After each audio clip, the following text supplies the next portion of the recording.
What's up, risk managers? My name is Nasdaq Anonymous, and I'm addicted to the NQ.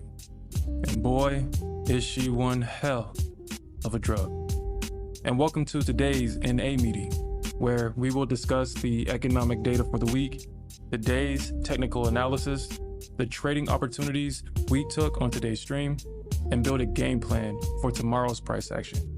And if you haven't done so already, you can show your support by subscribing to the channel. And with that said, let's jump into the charts now. This is tomorrow's data. Be mindful that all times are in Central Time. And we have a big block of news scheduled for tomorrow, so let's jump into it. At 7:15, we have the ADP employment change. At 8:45, we have Fed Bowman speaking and PMI. At 9 o'clock, we have the ISM being released. At 9:30, we have crude news.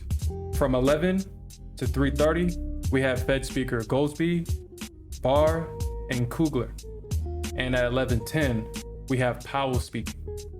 Now, it's never recommended to trade during a major news release, but if you do choose to trade during unpredictable price action, then understand you're playing a game of chance with your trading account.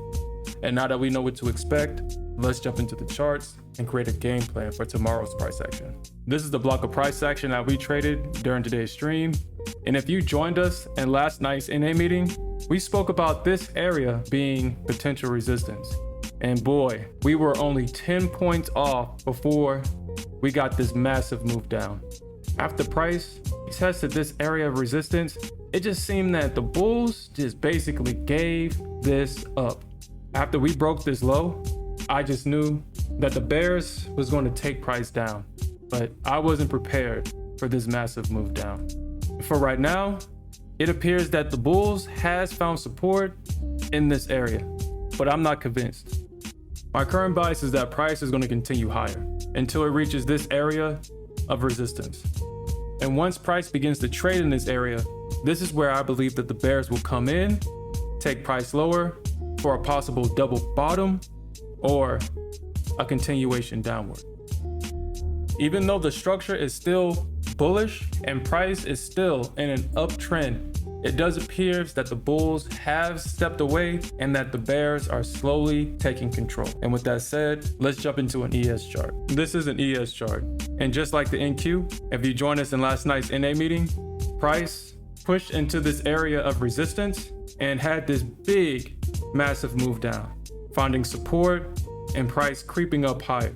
But again, just like the NQ, I'm not convinced of this move higher. With ES, price could possibly even reject right here. But if it doesn't, I'm looking for price to trade in this area. And this is where I believe bears will come in and try to take price lower. Now, tomorrow we have Fed Chair Jerome Powell, or AKA Pump It Powell, speaking tomorrow about the economy.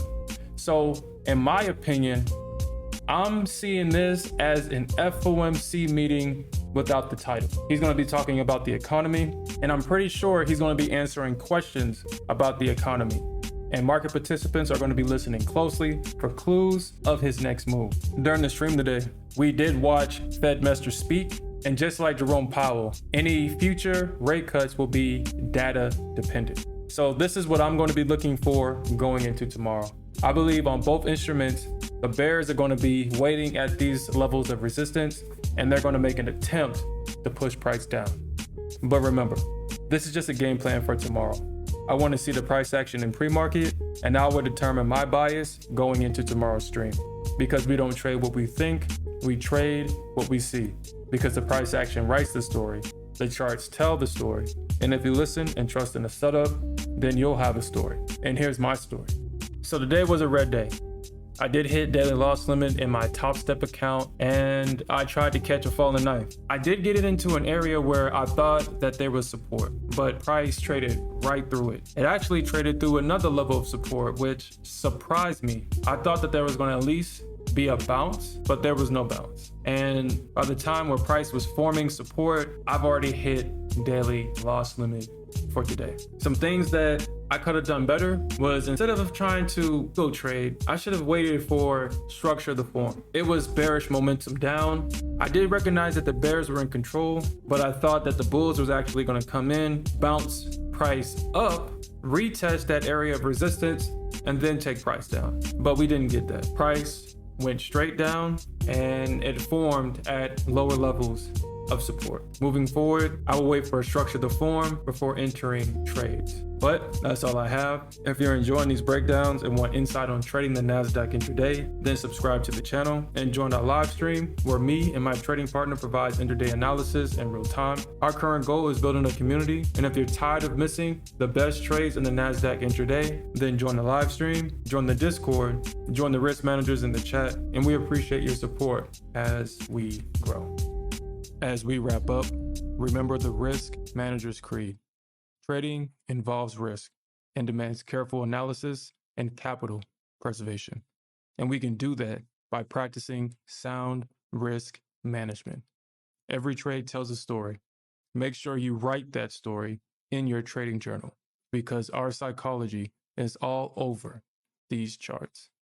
And as always, my name is Nasdaq Anonymous, and I'm addicted to the NQ. Stay green out there. Peace.